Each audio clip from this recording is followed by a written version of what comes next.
congrès de ce jour s'ouvre dans un contexte de tristesse et de désolation, car M.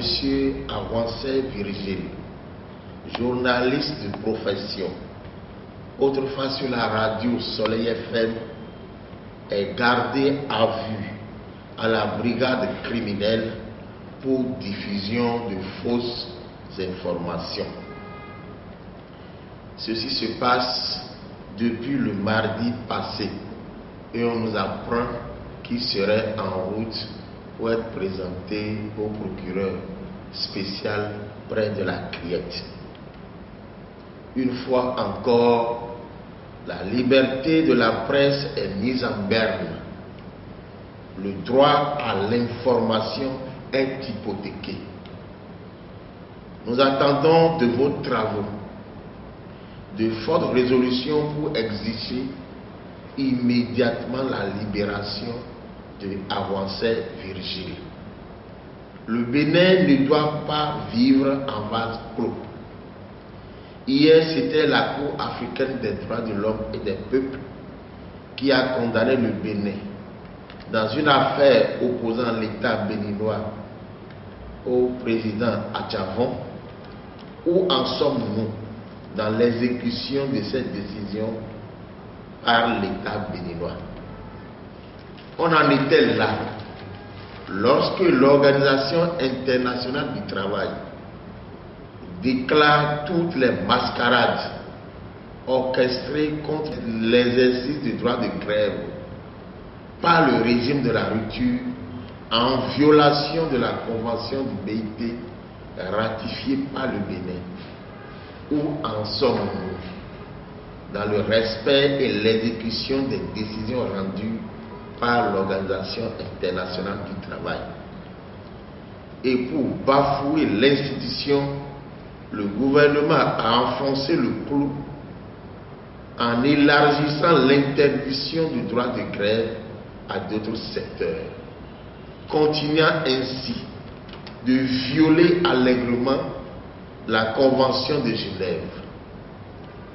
Tout dernièrement, c'est encore la Cour africaine des droits de l'homme et des peuples qui a condamné encore le Bénin à cause des lois qui étouffent la magistrature au Conseil supérieur de la magistrature.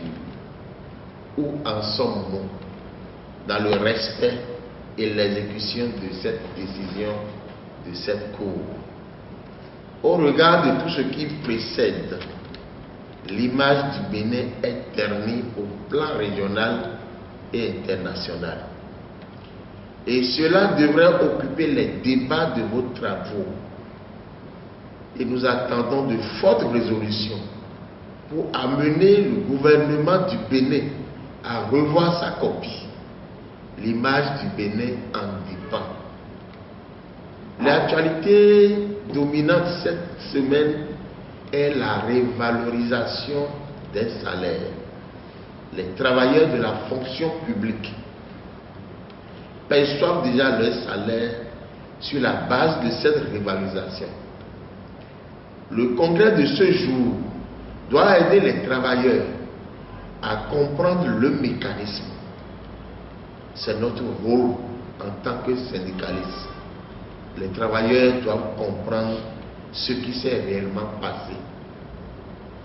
Et lorsqu'on parle de travailleurs, quel est le sort qui est réservé aux travailleurs du secteur privé et du secteur informel? Ils sont aussi des Béninois. Nous allons devant le même marché, dans les mêmes pharmacies, dans les mêmes hôpitaux.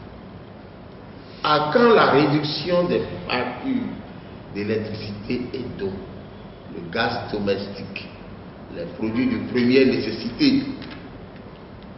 Le congrès de ce jour a une responsabilité énorme devant l'histoire et devant les travailleurs. C'est en espérant de fortes résolutions au terme de vos travaux que je déclare ouverts les travaux du congrès constitutif de la Fédération des syndicats des travailleurs de l'administration publique. Je vous remercie. Je remercie les travailleurs congressistes. Je remercie ceux qui m'ont mandaté à être le secrétaire général fédéral. Et je ne vais pas vous décevoir, le bureau fédéral ne va pas vous décevoir. Nous sommes dans une administration telle que nous vivons. Il n'y a pas la motivation. Nous allons travailler pour corriger les choses. Mais le mandat de notre bureau ne sera pas un mandat de plaisir. Ce sera un mandat sur lequel nous allons travailler ardemment pour que les travailleurs de tous les secteurs publics de l'administration béninoise puissent se sentir à l'aise. On parle de revalorisation des salaires. Chacun de nous a constaté. Il y a beaucoup de choses à faire.